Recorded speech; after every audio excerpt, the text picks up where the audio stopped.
She was 6 years old, couldn't walk, could barely whisper. And yet, she was trapped in a house where no one heard her, and no one looked long enough to care. Behind those boarded-up windows was more than neglect. It was silence so heavy, it nearly swallowed her whole. Until one day, someone did stop. Not a cop, not a neighbor. A man no one expected. A man who saw in her the same darkness he once lived through. And this time, he refused to walk away. This is the story of a little girl hidden in plain sight. And the moment when someone finally said, "I see you." Watch until the end, because what happens next might just change how you see the unseen. From the outside, the house on the edge of Savannah looked like time had forgotten it. Peeling paint curled like old bark from the clapboard walls. The wood steps sagged in the middle, and every downstairs window, once meant to let the light in, had been hammered shut with cheap plywood. Carla, the woman who owned the house now, told neighbors it was to keep the cold drafts out. But Lila knew better. She was 6 years old, small for her age, fragile-looking, some might say. Her legs, thin and bird-like, never touched the ground anymore. Since she was 2, a genetic muscle-wasting disorder had taken away her ability to walk. Her world moved with the slow creak of a second-hand wheelchair, faded green paint flaking off the handles, the left wheel squeaking every time she turned. Her father had promised to fix it.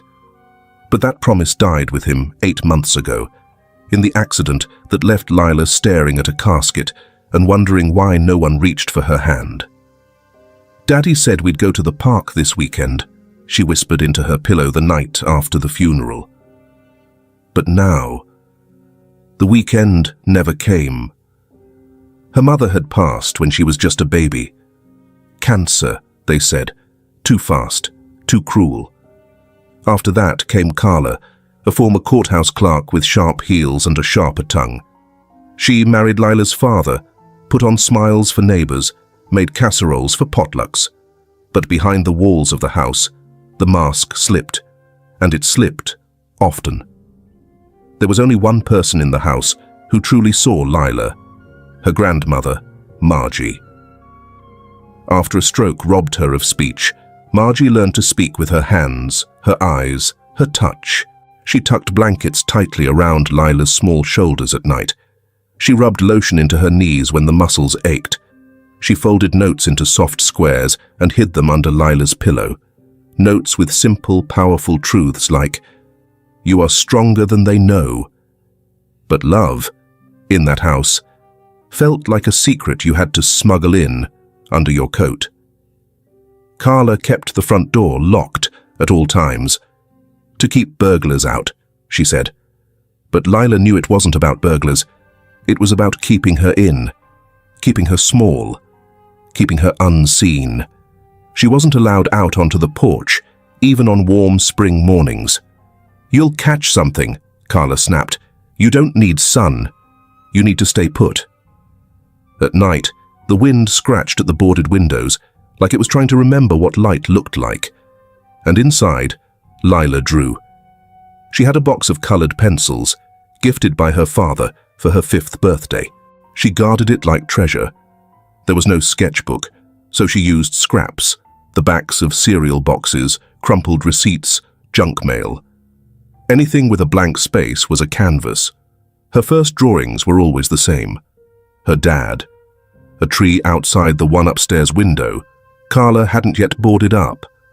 Margie's face, soft and lined and full of a silent love.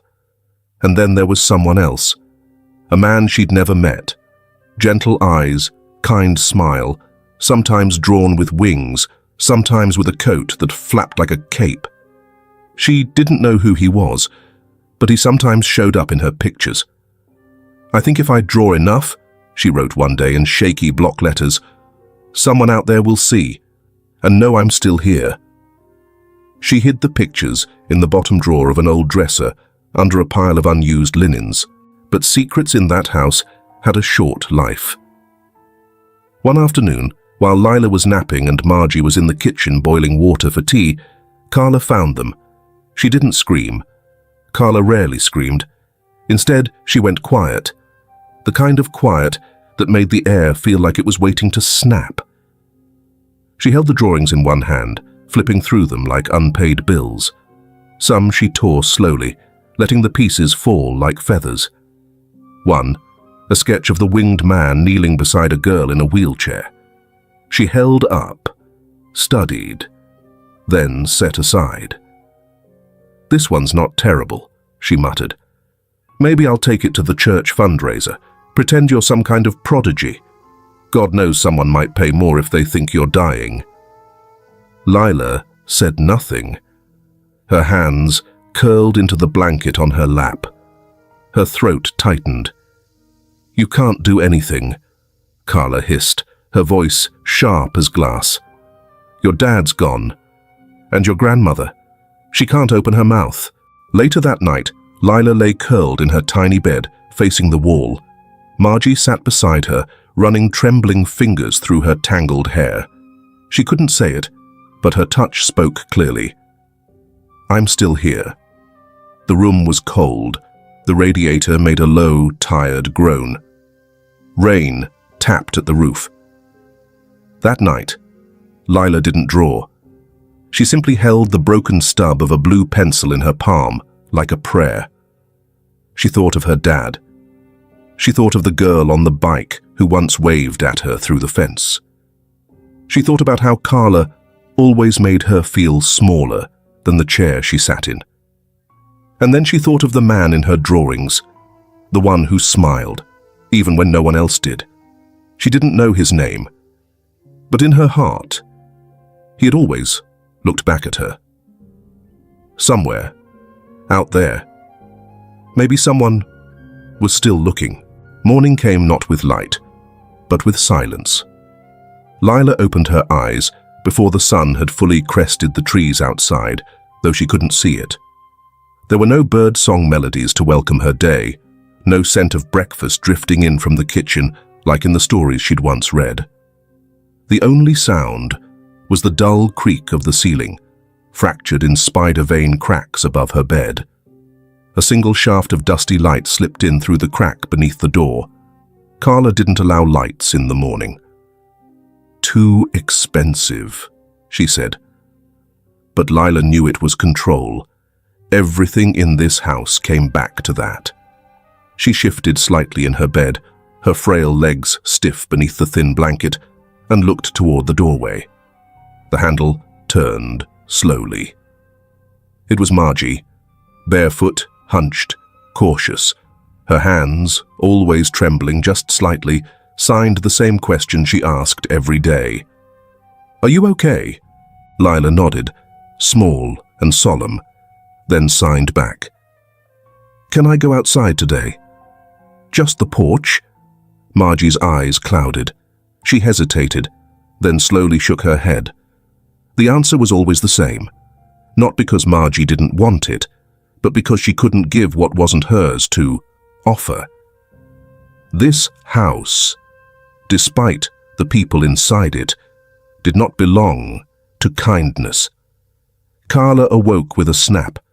No stretch, no morning yawn, just footsteps, quick and sharp across the warped floorboards. Her first words weren't, "Good morning," or even Lila's name. They were barbed wire, wrapped in a scowl. "How many times do I have to say it? Don't open that damn window." No one had touched the window, but Carla didn't need a reason. Her tone was punishment enough. She turned to Margie, who was placing a small bowl of oatmeal and half a bruised apple on Lila's lap. "Too much," Carla hissed, snatching the plate away and scooping out half the contents. "She barely moves. She doesn't need this much." Lila looked down at her lap. The spoon, still warm from Margie's hand, now sat crooked beside her wheelchair wheel. She didn't argue. She knew better than that. Carla spotted the box of colored pencils on the edge of the shelf. Her eyes narrowed. "Still making messes, huh?" She snatched the box, shaking it beside her head. "You keep drawing like a lunatic, and I swear, these go in the trash." Lila's lips trembled. "I just wanted to draw the ocean," she whispered. "I've never seen it." Carla's face twisted with a grin that didn't reach her eyes. "And you think drawing it changes that? Grow up." And just like that, the pencils were gone. Lila had once owned a small tablet. Nothing fancy, just something her father had saved up for. She used it to learn how to draw. Lines, shapes, tutorials narrated by cheerful voices. But after he died, Carla declared it a health risk.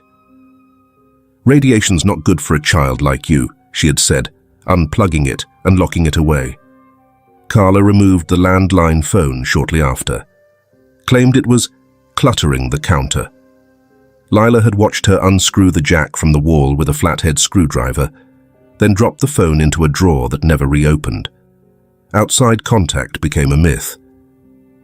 One day, when a neighbor dropped off a casserole with a note asking if Lila might like a visit, Carla answered the door with a smile. But it was the kind of smile that stung. Lila's shy. She doesn't do well with new people. And Margie, she's not quite all there anymore. But thank you for your concern. That was all it took. One sweet-sounding lie, and the world moved on. One afternoon, in an act of desperate bravery, Lila scribbled a note on the back of a grocery receipt and tucked it into the folds of a catalogue, then handed the bundle to the mailman when Carla wasn't looking. But Carla found out. She always did. For 2 days, Lila was locked in her room with nothing but water. Margie slid notes under the door when she thought Carla wasn't watching. "Hold on. I believe in you. We will see the ocean." In the quiet moments, those rare and sacred hours when Carla was away, Margie would quietly slip into the kitchen and retrieve a worn notebook she kept hidden behind the flour tin. Inside, its smudged pages, lived a secret list she and Lila had written together, a collection of gentle hopes whispered between two souls trapped in silence. If they ever got out, they would see the ocean, taste strawberry ice cream under the sun, paint the walls freely without fear of being scolded, and, most of all, have a real birthday party, one with balloons and laughter and the kind of joy that didn't have to be hidden. The list was simple, childish, and sacred. But outside of those stolen minutes, the air in the house grew thicker. Carla began to sharpen her cruelty. Her words weren't shouted anymore. They were whispered, like poison dripped into water, slow, quiet, and deadly. "No one loves a cripple, Lila. If your mother were alive, even she wouldn't want you. You being gone would be the best thing to happen to your grandmother." Lila started to believe her. Doubt seeped in, wrapping around her ribs, squeezing out her breath. She spoke to herself quietly now, only when no one was around. Her drawings became darker, her lines harsher, Carla noticed. She began telling anyone who'd listen that the girl was unwell. She talks to herself, draws strange things. There's definitely something wrong with her. Carla was building a case, a narrative, one that someday soon might become a legal document. Then one rainy afternoon, something changed. Carla left in a hurry. She forgot to lock the cupboard above the fridge, where she had stashed the pencil box. Lila saw her chance. She wheeled herself into the kitchen, balancing precariously on the edge of her seat. She used a bent coat hanger to hook the box. It fell, hit the floor with a soft thud. Her heart pounded. Her fingers shook. But it was hers again. The papers she found were warped by damp air, curled at the edges. But she didn't care. She chose her colors carefully: midnight blue, silver gray, pale yellow. She drew the stars first, then herself, small and still, in a wheelchair under that vast, swirling sky. Above her, she drew a balloon. In it, a single word, written in trembling letters. Help. She didn't cry while she drew. She couldn't afford the tears. That night, she waited until Carla was asleep. Then, with Margie's help, she slipped the drawing into the center of an old Bible, the one Margie brought to church when Carla allowed her to go. If someone opens to the right page, Lila whispered into her grandmother's hand, they'll know I'm real. Margie nodded. Her hands closed over Lila's, silent, strong, and shaking. In a house that had no windows to let the world in, Lila had just found a way to let herself out. That night, sleep found Lila in pieces, small, broken intervals wrapped around the sound of rain on the roof and the distant hum of Margie's wheezing breath. But then, somewhere in the soft blur between midnight and dawn, came a dream, unlike any other. She was standing, not sitting, not strapped into her creaking wheelchair, not watching the world through a pane of dirty glass. She was standing barefoot on a beach so wide and open it seemed to stretch beyond the end of the world. The sand beneath her toes felt like sifted flour, cool, clean, endless. The sky above her wasn't just blue. It was alive. Clouds swirled like brushstrokes. The wind tugged at her dress, her hair, and high above her floated a kite, bright red and soaring. On it, written in bold, uneven lettering, were 3 simple words. I see you. A man stood on the shoreline, not close enough to touch, but close enough to see. She couldn't make out his face, only that he was tall, still, and somehow familiar. He didn't speak. He just smiled and waved. When Lila opened her eyes, the room was still dark. But something inside her had shifted. She pressed her hand against her chest. Her heart wasn't heavy for once. It was warm. She didn't sleep again. Instead, she reached for the scraps left over from the day before. Wrinkled cardboard from cereal boxes, an old receipt from under the bed, a half-dried marker, 2 short pencils barely long enough to grip. She began to draw. Quietly, carefully, with fingers trembling from exhaustion, but guided by something purer than energy. Hope. She drew the sky first, then the beach, then the little girl standing on 2 feet she'd never felt, head tilted up, eyes full of wonder. And finally, the red kite, dancing across the sky, its tail curling like ribbon, with those same 3 words floating boldly, I see you. That morning, the drawing sat beside her pillow, drying slowly. She hadn't shown Margie yet. Something told her it wasn't just a drawing. It was a message, a prayer, a doorway. Sunday arrived with pale grey skies and Carla in a generous mood. At least, generous enough to let Margie walk to church. Of course, it wasn't charity. It was strategy. Carla was trying to look good. She gathered a bag of donations from the hall closet, old books, knickknacks, scarves she no longer wore, and rummaged through Lila's room for anything cute enough to pass off as a charitable gesture. That's when she found the drawings. She didn't ask permission. She never did. She flipped through them like junk mail until one caught her eye. Lila's dream of the beach, the girl, the kite. Not bad, she muttered, tucking it into the donation pile. Might actually be worth something at those little church tables. Lila watched from her wheelchair, too afraid to speak, her voice caught somewhere between her ribs and her stomach. When she finally whispered, "Can I keep that one?" Carla didn't even look up. "You should be grateful," she snapped. "For once, someone might actually see something you did."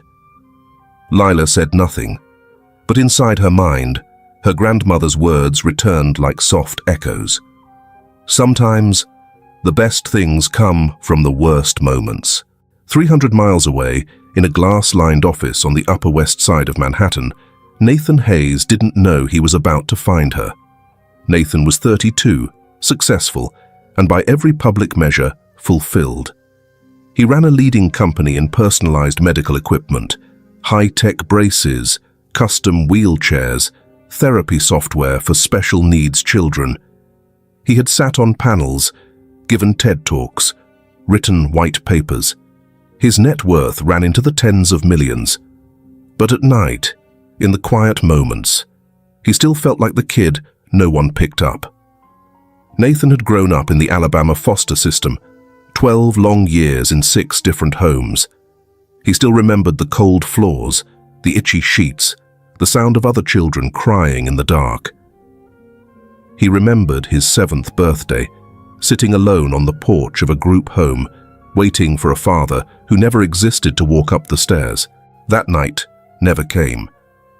But the ache it left never went away either. Nathan never talked about it in board meetings. He didn't mention it at investor dinners. But when he wrote the checks to children's charities, when he funded art programs for kids in wheelchairs, this was why. So, when an old friend invited him to a community fundraiser at a local church in Georgia, he didn't hesitate. It wasn't for publicity. It wasn't for business. He just needed something to feel real. The fundraiser was modest. Folding tables with home-baked cookies, hand-painted mugs, a quilt raffle, and a corner labeled Children's Art, Donations Welcome. He wandered over, half distracted, until his eyes locked onto a drawing. It wasn't flashy. It wasn't signed. But it stopped him cold. A little girl in a wheelchair, a beach, a red kite, and those words, "I see you." The room around him faded into hush. Laughter, chatter, the clinking of coffee mugs, it all blurred. All he could see was her. He reached for the drawing, then froze. For a moment, he couldn't move. "Who made this?" he asked the woman behind the table. She shook her head. "Don't know. Came in with a box of donations from a church on the outskirts. Some old lady dropped it off. Didn't say a word." Nathan nodded slowly, his hand still hovering over the paper. He didn't know the child who drew it, but he knew the feeling. He'd lived it. He remembered sitting on that porch at 7 years old, whispering to no one, "Please, someone, just see me." But this girl hadn't said, "Help me." She said, "I see you." It wasn't a cry. It was an offering. The quiet reach of someone who had every reason to give up, but hadn't. He bought the picture for $5. He would have paid $5,000. That night, Nathan didn't hang the drawing. He framed it gently, like something sacred, and placed it on the corner of his desk where the morning light would hit it just right. Then, for the first time in months, he opened his leather-bound journal and wrote, "If she's still waiting, then I will go find her." He didn't know her name. Not yet. But somewhere out there was a child who had drawn the most important picture of his life. And she was waiting for someone to see it. Back in New York, high above the hum of the city, Nathan Hayes stood by the tall window in his office, overlooking the Hudson River. His desk, sleek and minimalist, bore only the essentials: a laptop, a legal pad, a ceramic mug of coffee, and a child's drawing in a wooden frame. It wasn't the most valuable piece in his collection. In fact, it was the only one without a price tag or a signature. But it was the only one he looked at every morning, before emails, before meetings, before the world asked for a version of himself he had to construct.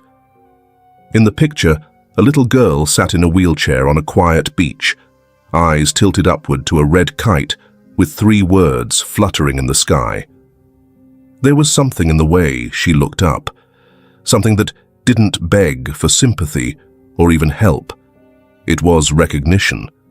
It was presence. It was the one message he'd never received as a child, sitting on the concrete steps of a state orphanage. "You are seen." "That girl," he murmured to himself one morning, the skyline fogged with early light, "knows something most people spend a lifetime forgetting. Nathan's childhood was not one he spoke of often. He had moved through 5 different foster homes before the age of 15, each one with its own brand of coldness, some worse than others. In one, he remembered a broken arm that went untreated for 2 days because no one thought he was telling the truth. In another, they'd padlocked the fridge at night to keep the wards from stealing food. He knew what it meant to be forgotten, and he knew what it meant to survive it. It wasn't until a retired physician named Dr. Hal Leonard found him, barefoot, hungry and bleeding from a cut on his ankle, that the trajectory of Nathan's life changed. Dr. Leonard never officially adopted him, but he fed him, gave him books, let him sleep in the garage, and taught him how to repair broken things. "You're not broken," the old man once said, tightening the brace on Nathan's healing leg. "You've just been handled by people who didn't know your worth." Years later, Nathan funneled millions into developing medical tech for children with mobility challenges. But no invention, no product launch, ever filled the ache that had lived in him since he was a boy with no place to belong. Until that drawing. Driven by a hunch that felt more like a calling, Nathan contacted Eleanor Pierce, a seasoned private investigator who specialized in missing children and unclaimed identities. She wasn't cheap, but he wasn't interested in the cost. He sent her a digital copy of the drawing, along with everything he'd learned at the church fundraiser. Within 72 hours, Eleanor tracked the donation back to a local church near Savannah, Georgia. "A woman dropped it off," the church administrator explained when Nathan arrived in person. "Older, didn't speak, just nodded. Left a bag with some household stuff and a few drawings. Inside her handbag, tucked between tissues and a worn handkerchief, was a folded note written in shaky, uneven print. If anyone sees this drawing, please help her be seen." "That woman," he said slowly, "she's the child's grandmother. I know it." The church couldn't provide a name, but they offered one small clue. The bag had a return address, handwritten, "No name," on the bottom. It pointed to a rural road near the southern marshes outside Savannah. Eleanor and Nathan drove out the next day. The road was narrow, lined with cypress trees and the scent of wet earth. Houses were few and far between, most sagging with time, some barely standing. "This is it," Eleanor said, checking her notes. "Only residents in the area, with no registered school attendance for any minors in over a year." They didn't knock. Not yet. Instead, they spoke with neighbors. Most gave cautious, clipped answers. One elderly man, standing on a crumbling porch with a glass of iced tea, was the only one who lingered. "Yeah, I seen a little girl once," he said. "Tiny thing, always in a wheelchair, used to wave at me through the window." He paused, frowning. Then, one day, the window was boarded up. That was enough for Nathan. Meanwhile, inside that weather-beaten house, Lila was getting worse. Her cough had deepened, her energy waned, and yet Carla refused to take her to a doctor. "It's just a little cold," she said, with that same tight smile. "She'll sleep it off." Margie knew something was wrong. Her medication tasted different. Her limbs felt heavier. One afternoon, while Carla stepped out to take a phone call, Margie crept into the kitchen and scribbled a desperate note. "She is not okay. Please help. We are at 87 Cypress Lane." She hid it in a tea tin and tucked it beneath the back porch, hoping against hope someone would come. Carla found the note before anyone else could. "You think I don't check everything?" she spat, shoving Margie toward the staircase. "You think I don't know what you're up to?" Margie never made it back to her chair. Carla claimed it was a fall, but the bruises told another story. The next evening, Nathan returned. This time, he didn't bring questions. He brought resolve. He parked across the street, just far enough not to be noticed. The house sat quiet, the porch light flickering. He stared through the warped glass of the lower floor. There was no movement. Until a glimmer. barely more than a shadow.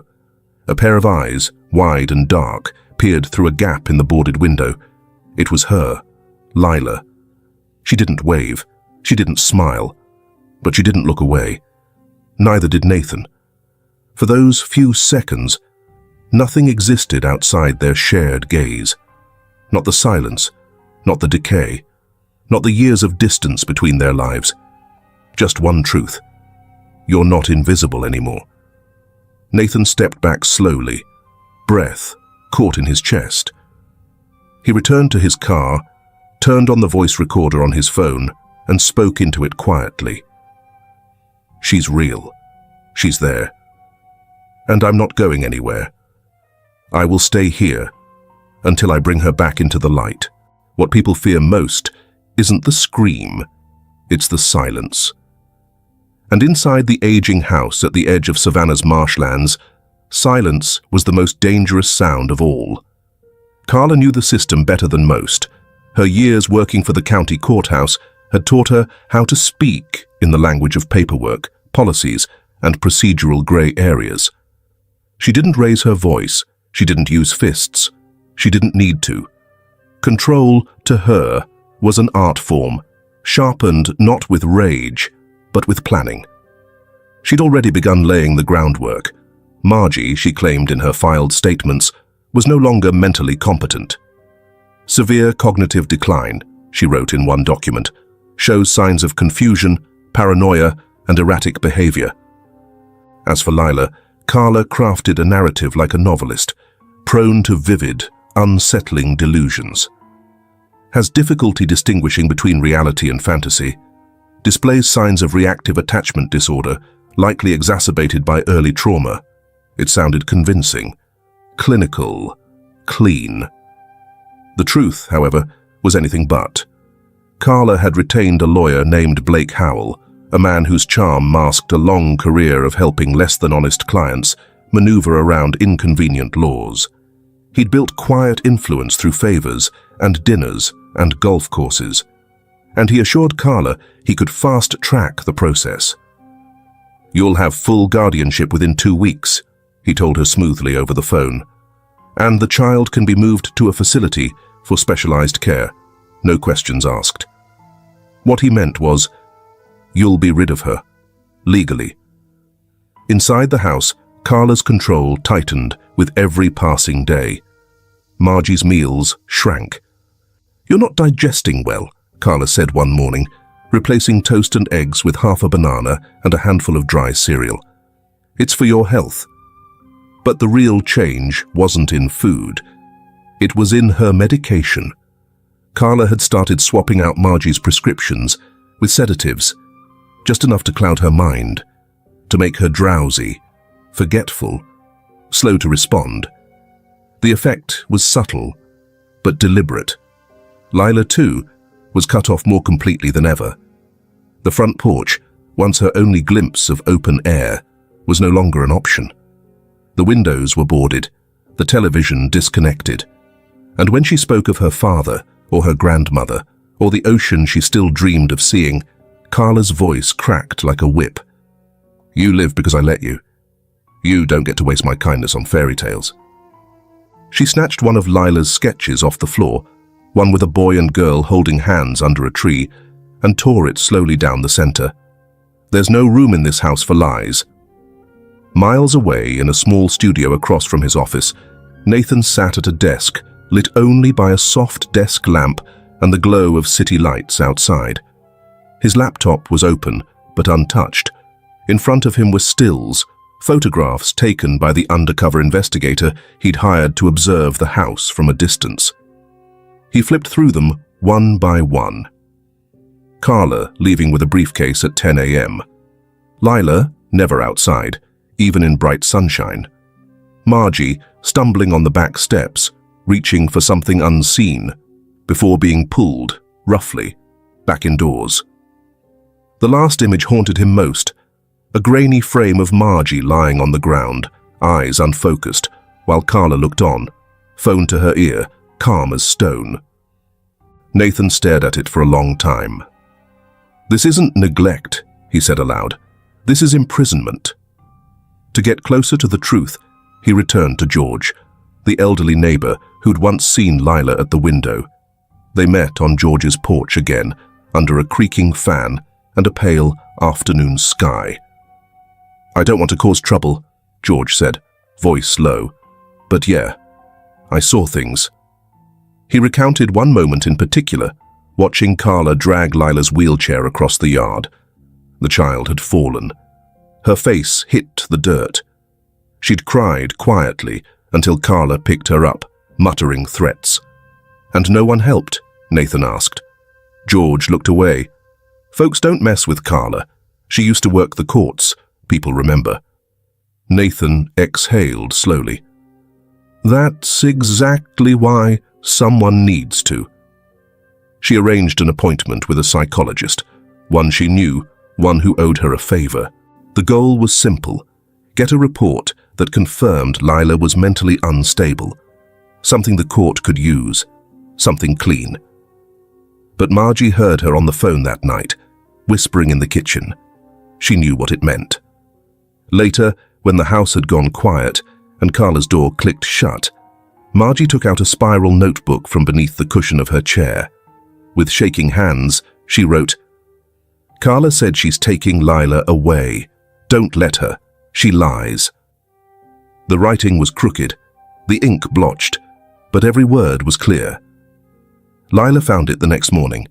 She ran her fingers across the page, then looked at her grandmother, now dozing from too much medicine, and felt something she hadn't felt in weeks. Terror. Not fear of pain. Fear of disappearing. In the eyes of the world. In the eyes of the law. Like a story no one ever finished reading. Nathan couldn't wait any longer.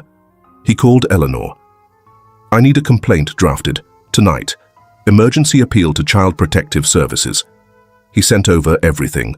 Photos, video, witness statements, even the report from George. It was airtight. But when CPS responded 2 days later, the words made his blood boil. "Lacks direct evidence of abuse. No clear grounds for immediate intervention at this time." Nathan stared at the email, fists clenched, voice caught in his throat.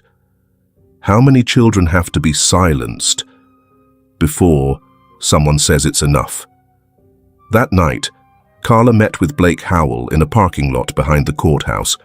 The lawyer was calm, confident. "Guardianship paperwork is nearly finalized," he said. 1 or 2 weeks. As long as she passes the psych eval, you're in the clear." Carla smiled, tight-lipped, calculated. She returned home just before midnight, locked the front door behind her, and went to the hallway closet. She pulled out a small silver key, turned the dial on her safe, and opened it. Inside, sealed court documents, preliminary guardianship orders, and a letter from the facility where Lila was scheduled to be transferred. Everything was falling into place.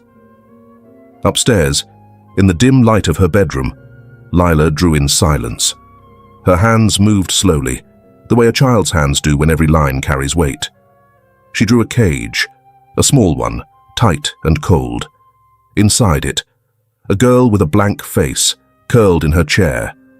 Outside, a woman in a red dress, holding a key. Lila titled it simply, "The Things No One Sees." And in her heart, she prayed, someone has to see. Someone has to stop her.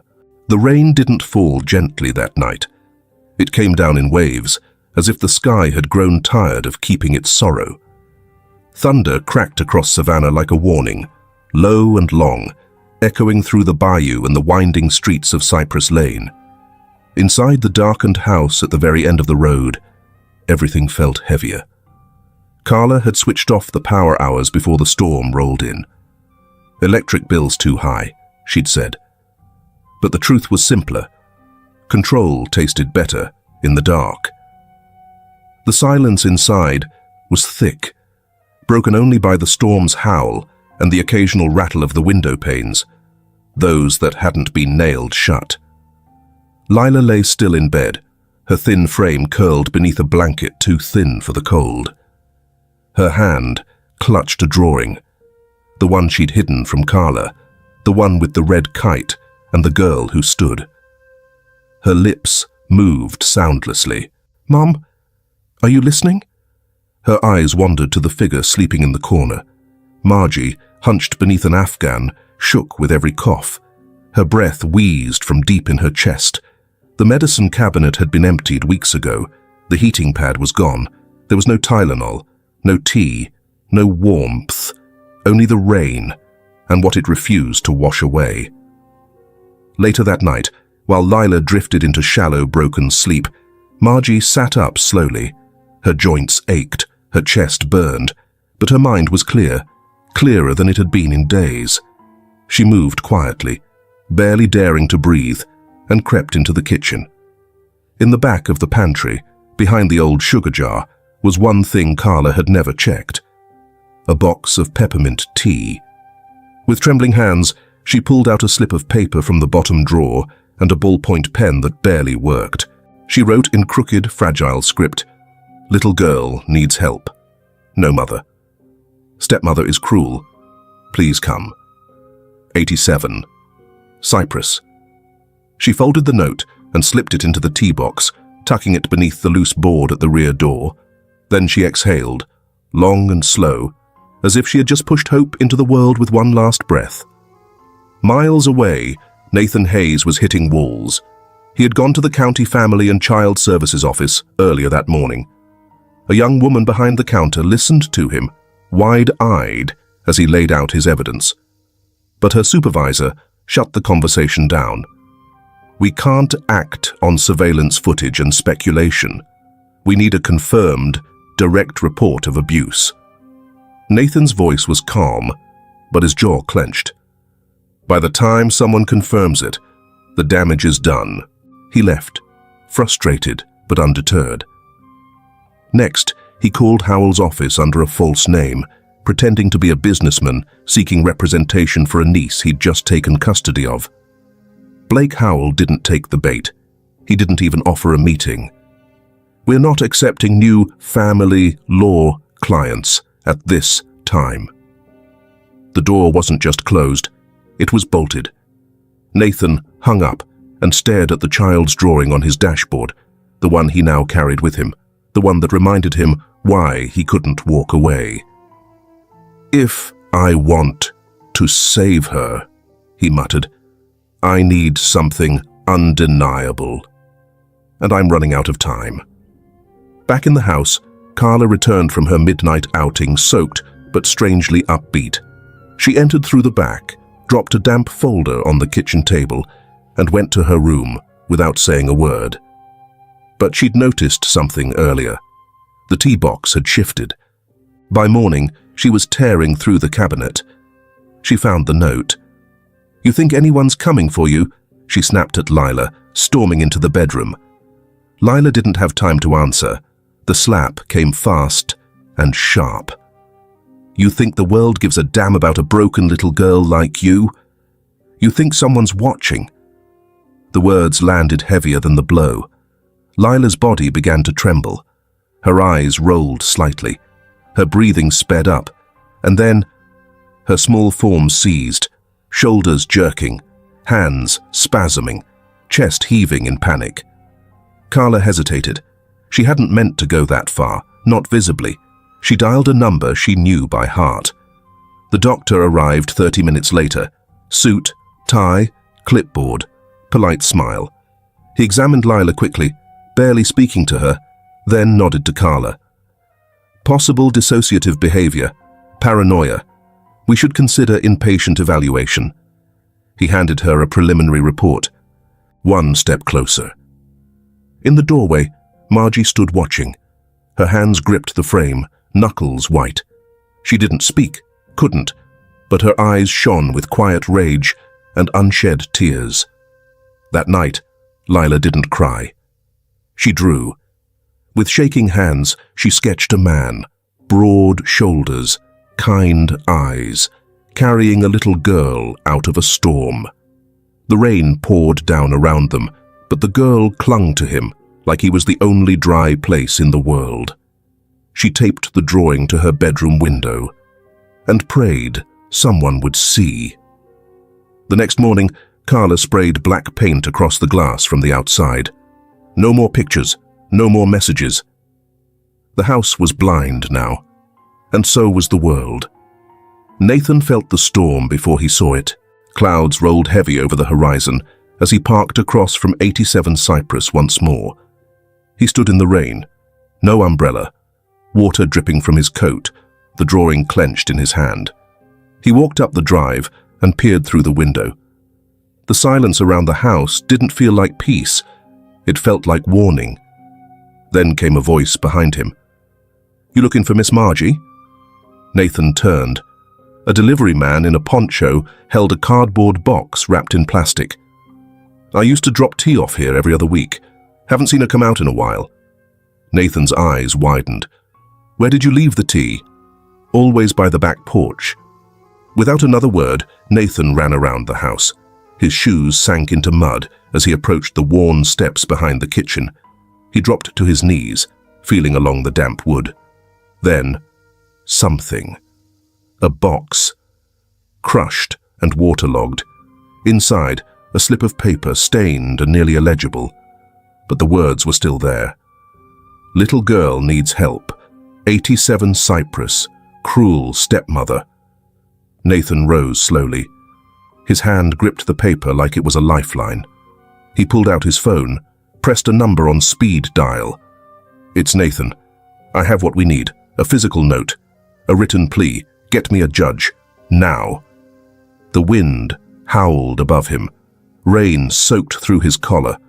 But beneath it all, Nathan smiled. For the first time in days. Because now, finally, someone had seen. Nathan didn't wait until morning. The moment he held the soggy slip of paper in his hands, Margie's desperate message smudged by rain, but still legible, he moved like a man with fire in his chest. He scanned it immediately. Then, the surveillance photos. The grainy image of Carla pushing Margie down the back steps. The frame showing Lila's face behind the blacked-out window. And the signed affidavit from George, the only neighbor brave enough to speak the truth. He attached it all into one file and wrote the subject line, in bold, URGENT, imminent danger to minor, emergency protective order requested. He sent it to CPS, to the county sheriff, to the district attorney's office. He didn't wait for replies. Then, he picked up the phone and called his attorney in New York. "I don't need them to move fast," he said, pacing in the rain. "I need them to move right. Build this case airtight. I want legal support on the ground in Georgia by morning." His voice didn't shake, but something in his chest did. This time, it wasn't just about saving a child. It was about stopping the story he'd once lived from repeating itself. Carla was already ahead of him. By the time Blake Howell called her that evening, the plan had solidified. "The judge is scheduled to sign everything by Friday," he told her, his tone oily and confident. "You just need the evaluation on file." Carla's voice was calm, almost rehearsed. "Lila has an appointment scheduled tomorrow morning at the facility. Private transport is confirmed. And the grandmother. She's fading, not a concern." She hung up the phone and stared out the window. The storm outside mirrored the one she'd built inside, controlled chaos, wrapped in polite paperwork. Then she whispered almost proudly, "By the time they notice she's gone, she'll already be someone else's problem." That night, Margie didn't sleep. She couldn't. Something deep in her bones told her it was almost over, but not in the way she hoped. She had overheard Carla's call, muffled through the thin walls. She had watched her pack a bag. She'd seen the flicker of relief in Carla's smile. She knew Lila was being taken, and she knew it might be forever. In the dark, she shuffled across the room to Lila's bed and took the child's hand in hers. With her finger, she traced shapes into Lila's palm, their secret language, a circle. The sun. Hope. Freedom. An arrow. Run. Leave. Escape.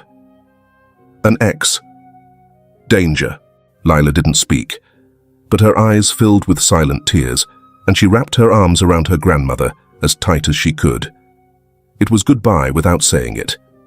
At sunrise, Carla made her move. She called the driver, an unmarked SUV arranged through one of Blake Howell's connections, the kind of transport used for discreet medical transitions. No records, no stops.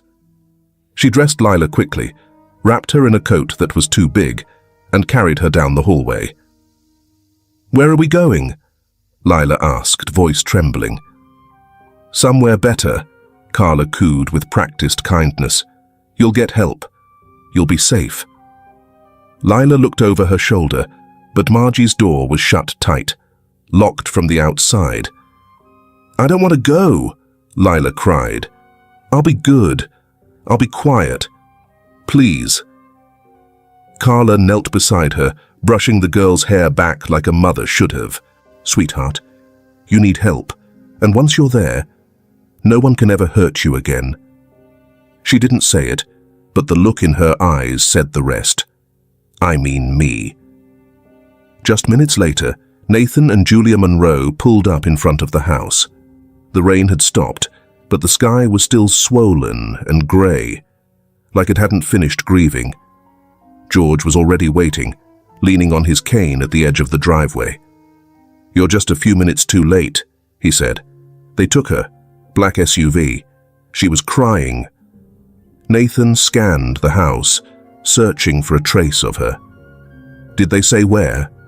George shook his head. "Didn't need to. They were moving fast, like they didn't want anyone seeing them." Julia began filming, not just the house, but the neighborhood, the rain-slicked street, the empty space where a child used to be. "Get the gear ready," she said. "We're going after them." Inside the house, behind a boarded window, Margie was banging on the glass with the base of her walker. Bam, bam, bam.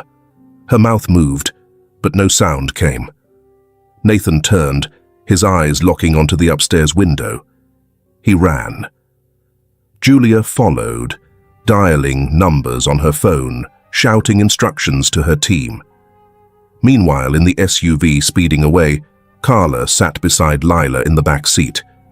The girl stared blankly out the tinted window. Carla leaned in close, her voice honeyed. "Do you know why no one ever comes for girls like you?" Lila didn't respond. "Because no one sees you to begin with." "Not really. You're invisible." She leaned back, satisfied. Her hand tightened on the girl's wrist, just slightly. "And once we cross that state line, you'll belong to them. Not me, not anyone. Just another case file." She smiled to herself. "And I'll finally be free. But not today. Not if Nathan had anything to do with it." He was already back behind the wheel, flying down Cypress Lane, tires screaming against wet asphalt. Julia sat beside him, holding the drawing that had started it all. "I know where they're taking her," she said. "There's only one private facility with Blake Howell's name on the board of trustees. It's 2 towns over." Nathan's knuckles turned white on the steering wheel. "Then we get there first." And in the distance, the storm broke. Not in the sky, but in the hearts of those who had waited too long to be heard. Because this time, someone was listening. The tires screamed across the wet concrete as Nathan floored the gas pedal, his eyes locked on the flickering red dot on the GPS. The SUV was just a mile ahead, swerving off the main road and onto an unmarked stretch of old concrete, barely visible beneath the overgrowth. Julia Monroe sat in the passenger seat, her phone connected to police dispatch. One hand held a camera, recording everything. The other gripped the dashboard as the car bucked over potholes. "We've got visual confirmation," she said into the mic. "Black SUV heading east toward the abandoned water maintenance zone. Suspect is transporting a minor. We need backup, now." Nathan's jaw tightened, his voice barely audible. "Hold on, Lila. Just hold on. Don't let her hurt you." In the back seat of the black SUV, Lila clutched the knitted scarf her grandmother had made, the last piece of home she had. The wool was fraying at the edges, the red threads dulled with age, but she held onto it like a life preserver. Carla kept glancing at her through the rearview mirror, her face void of empathy, cold, focused.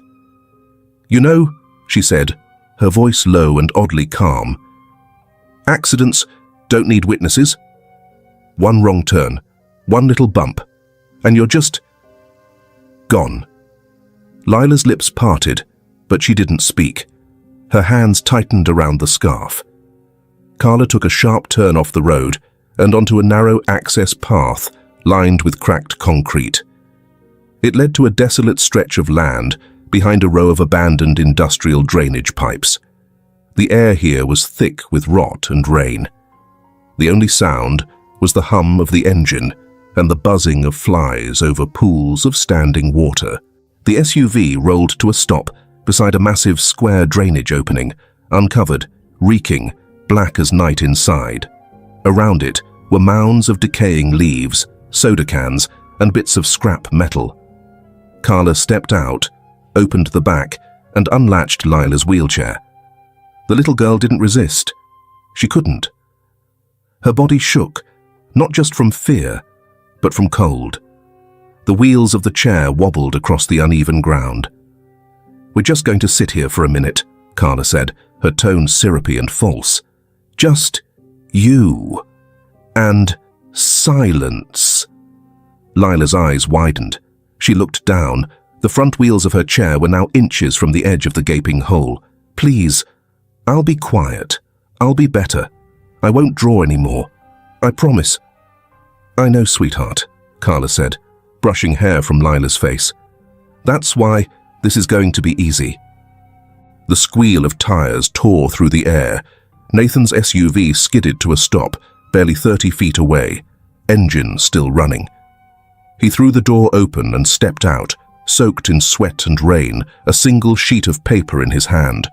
It was the drawing, the red kite, the beach. "Stop!" he roared.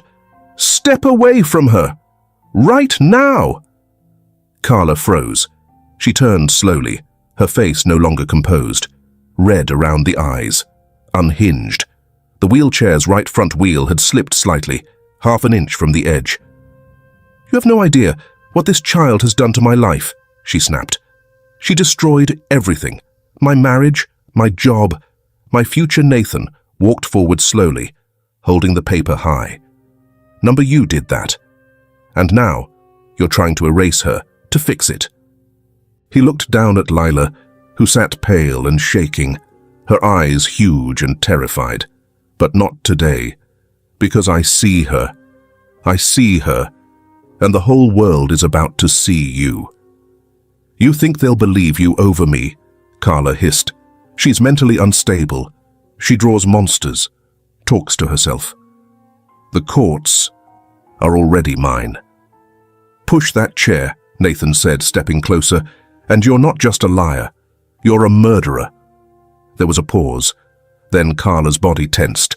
She reached toward the chair. Nathan moved. He lunged forward, grabbing the handles of Lila's wheelchair just as Carla's hand reached out. She slipped on the wet concrete, falling hard to the ground. Nathan yanked the chair back, away from the edge, away from the dark. Julia arrived seconds later, camera rolling. "I got it," she said. "Everything." Police sirens cut through the air like justice rising. Moments later, 2 patrol cars skidded to a halt behind them. Officers jumped out, weapons drawn. Carla scrambled to her feet, but it was too late. She was cuffed, her rights read, and she said nothing. Nathan knelt beside Lila, still holding the chair, still shaking.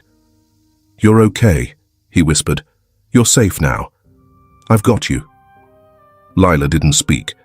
She just leaned forward, wrapped her arms around his shoulder, and buried her face in his neck. "I thought no one saw me anymore." Nathan pressed his hand to the back of her head, voice cracking.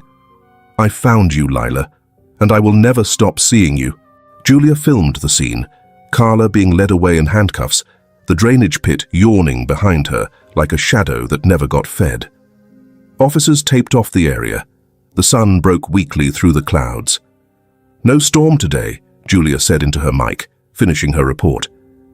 Just one child who was almost lost, and one man who refused to look away. An hour later, an ambulance arrived, and from its doors stepped an elderly woman, her hands still bruised, her gait shaky. Margie. She spotted Lila across the field and began to cry, though no sound escaped her lips. Her body folded as she knelt down, arms outstretched. Lila rolled forward and fell into her grandmother's embrace. The two held each other in silence, letting the warmth fill the places words couldn't. Nathan watched, tears in his eyes, and behind them, the first real sunlight in days spilled across the field like a benediction. The wheels of justice turned slowly at first, but they turned. After the attempted murder, after the footage, after the rescue, it was no longer just a story whispered behind curtains or buried in closed doors. It was public. It was undeniable. And for the first time, in a long time, those in power couldn't look away. Carla was taken into custody within the hour. Her arraignment came the next morning, the courtroom full of reporters and cold fluorescent light. She stood pale, her wrists cuffed, her lawyer silent beside her. The charges read like the pages of a nightmare: child abuse, unlawful imprisonment, assault and battery, and fraudulent guardianship. Each accusation painted a chilling picture, not just of misconduct, but of calculated cruelty carried out under the guise of legal authority. She pled not guilty, but no one in the room believed her. The fallout didn't stop with Carla. Blake Howell, the attorney who had once boasted of knowing every legal backdoor in Georgia, was arrested just 2 days later. Investigators found dozens of forged court documents in his office, each one a doorway into someone else's silence. "You call it custody," one prosecutor said during a press conference, "but what we're really looking at is sanctioned isolation, exploitation of the voiceless." Howell's web stretched further than anyone had imagined. Dozens of cases were reopened, judges placed on leave, clerks questioned under oath. Julia Monroe broke the story first. Her article ran in the Atlanta Journal-Constitution under a headline that turned the nation's stomach: "License to Mother When Guardianship Becomes a Weapon." The article went viral within hours, and suddenly the quiet little girl in the wheelchair became a national symbol. Lila wasn't just rescued, she was seen. She spent her first week after the rescue in a recovery center for children who had survived abuse, funded quietly and fully by Nathan Hayes. The rooms were warm, the beds soft, the windows open, but what made it feel real wasn't the furniture. It was the sketchbook they left on her bed. She picked it up the first night and began to draw. By the end of the week, Nathan submitted a petition to be named temporary guardian of both Lila and Margie. His lawyers drafted it overnight. They brought it before the judge with documentation, testimony, video, and witness statements. But none of it spoke louder than what came next. At the public hearing, Lila was invited to speak. She didn't use the script her counselor helped her prepare. Instead, she walked. Yes, walked, on unsteady legs with her walker, down the aisle, holding a folded sheet of paper. It was a drawing, 3 figures, a little girl with big eyes, an old woman wrapped in a familiar scarf, a tall man carrying the girl on his back through the rain. In the corner, written in a child's careful print, "Family isn't blood. It's who stops for you and stays." The judge wiped her eyes. The courtroom fell silent. "I hereby grant temporary guardianship to Mr. Nathan Hayes," she said softly, "effective immediately." And just like that, Lila finally belonged to someone who saw her. Margie's name, too, was restored. An independent medical board confirmed that the elderly woman, long labeled incompetent by forged reports, was in fact perfectly lucid. She suffered from post-stroke aphasia, yes, but her mind, sharp, steady, strong. The court reversed all rulings based on Carla's claims.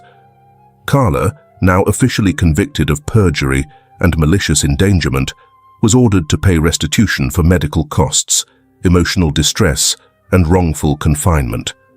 But Margie didn't want revenge. She wanted home. So, when Nathan purchased a small oceanfront cottage near Tybee Island, a place where salt met sun, and the air no longer smelled like fear, it wasn't just a gift. It was the promise Margie and Lila had once scribbled in the margins of an old notebook. See the sea. Eat strawberry ice cream. Paint on the walls. Have a birthday party. They did them all.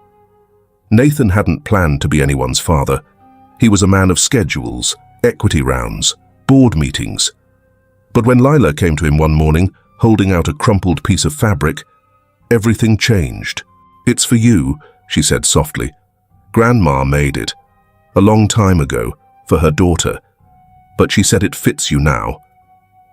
It was a scarf, wool, slightly uneven in texture, red thread woven into it like a heartbeat. Nathan swallowed hard. He wrapped it around his neck. "You sure it's okay?" he asked. Lila nodded. "She says you're one of us now." He smiled, and for the first time, meant it. Months later, in a downtown Savannah art gallery, Julia Monroe hosted a night no one would forget. It was called I See You, a tribute to the unseen, the unheard, the children almost lost in the noise. The centerpiece of the gallery, Lila's newest painting, The Man Who Carried Me Through the Rain. The original sold at auction for more than any child's artwork ever had in the gallery's history. All proceeds went to a new initiative, the Lila Foundation for Silenced Children. Its mission, to provide therapy, legal advocacy, and art-based healing to children impacted by psychological and emotional abuse. A place where no voice would go ignored, no drawing would stay buried, and no child would ever again wonder if they mattered. As the night ended, Lila stood beside her artwork, holding Margie's hand. Nathan stood behind her, proud, quiet. "Do you think they all really see me?"